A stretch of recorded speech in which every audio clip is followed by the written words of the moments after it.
Professor صاحب، جیسا کہ میں عرض کر رہا تھا کہ حب اہل بیت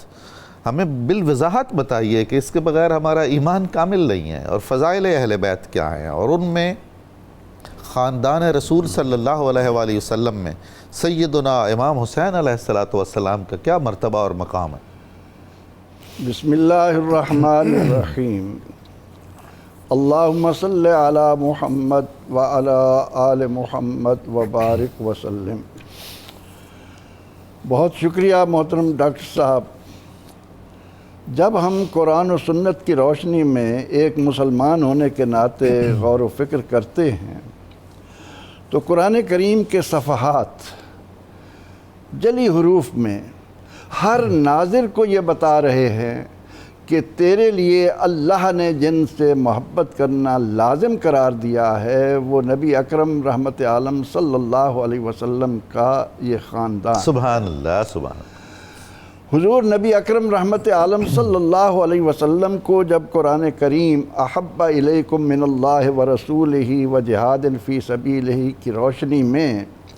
یہ پیغام پہنچا دے کہ لا یؤمن احدکم حتی اکون احب الیہ من والدہ وولدہ والناس اجمعین، تو اس کے بعد یہ سوال کہاں کھڑا ہے؟ کس کے ذہن میں آ سکتا ہے کہ وہ اس سے گریز کرے کہ نبی اکرم رحمت عالم صلی اللہ علیہ وسلم جب جان کائنات ہیں اور کائنات کا ہر کلمہ گو کائنات کی ہر شے سے بڑھ کر ان سے جب تک محبت نہ کرے اس کا دعویٰ ایمان ناقص ہے، تو اس صورت میں اور یہاں تو محبت کی راہ میں ہم دیکھتے ہیں کہ گلیاں پسند آ جاتی ہیں، دیواروں سے پیار کیا جاتا ہے، دیواروں راستے سے گزرنے والی چیزوں سے پیار کیا جاتا ہے کہ یہاں وہ رہتا ہے جن سے ہم محبت کرتے ہیں۔ اسی لیے اس شاہ کے مدینہ کا ایک لمبا سفر ہے۔ ہمارے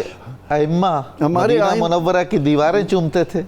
امام مالک رحمۃ اللہ علیہ کو تو دیکھ کر حیرت ہوتی ہے کہ انہوں نے محبت کی کیا منزلیں امت کو سمجھائی ہیں۔ تو قرآن و سنت میں جب نبی اکرم رحمت عالم صلی اللہ علیہ وسلم کا یہ فرمان موجود ہو کہ اے میری امت کے افراد، تم پر لازم ہے کہ تم اپنے آنے والی نسلوں کو تین چیزوں کی محبت سکھاؤ، ان کو تعلیم دو، ان کو قرآن سکھاؤ، ان کو میری محبت سکھاؤ، ان کو میرے اہل بیت اطہار کی محبت سکھاؤ، اس سے بڑھ کر ہمارے لیے اور کون سا سوال ہو سکتا ہے کہ جس کی روشنی میں ہم یہ دیکھیں کہ نبی اکرم رحمت عالم صلی اللہ تعالی علیہ وسلم سے منسوب بال مبارک، ناخن مبارک، سبحان اللہ، آپ کا لباس مبارک، کروڑوں جانیں قربان، ایک ایک چیز کے لیے صحابہ کرام رضوان اللہ علیہم اجمعین تڑپیں، اور ہم ان کے خانوادے کے بارے میں زبان کھولتے ہوئے احتیاط سے کام نہ لیں کہ ہم کون سا۔ حضور ہماری تو نمازیں مکمل نہ ہو جب تک ہم ان پر درود پاک نہ بھیجیں، امام اور عملی زندگی میں کیا کریں؟ یہ تو کہا تھا کہ حبکم فرض من اللہ فی القرآن، اللہ نے قرآن میں اے اہل بیت تمہاری محبت ہم پر فرض کر دی ہے۔ قل انی لا اسألکم علیہ اجرا الا المودۃ فی القربى، یہ جملہ قرآن پاک کا قیامت تک آنے والے ہر کلمہ گو کو اس بات پر مجبور کرے گا کہ میرے ایمان کی تکمیل اس وقت تک ناممکن ہے جب تک رسول رحمت صلی اللہ علیہ وسلم کے قربا کو، آپ کے عزیزوں کو، اور پھر آپ یہ دیکھیں کہ سیدنا امام علی کی ذات کیا ہے۔ سبحان اللہ، راکب دوش مصطفیٰ، عظمتیں، رفتیں ان کے آپ کوہ صفا ہیں۔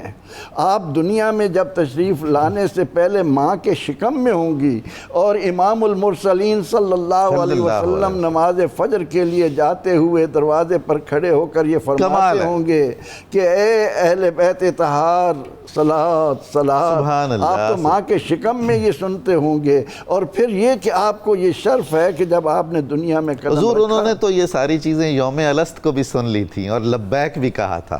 اور جب وہ شکم حضرت زہرا میں تھے آپ کی ساری اولاد پاک، تو تب بھی مرجع محبت مصطفیٰ رہے۔ وہی تو ہے نا کہ ہم کلمہ پڑھنے والے اس معاملے میں سوچ بچار میں کیوں پڑھیں؟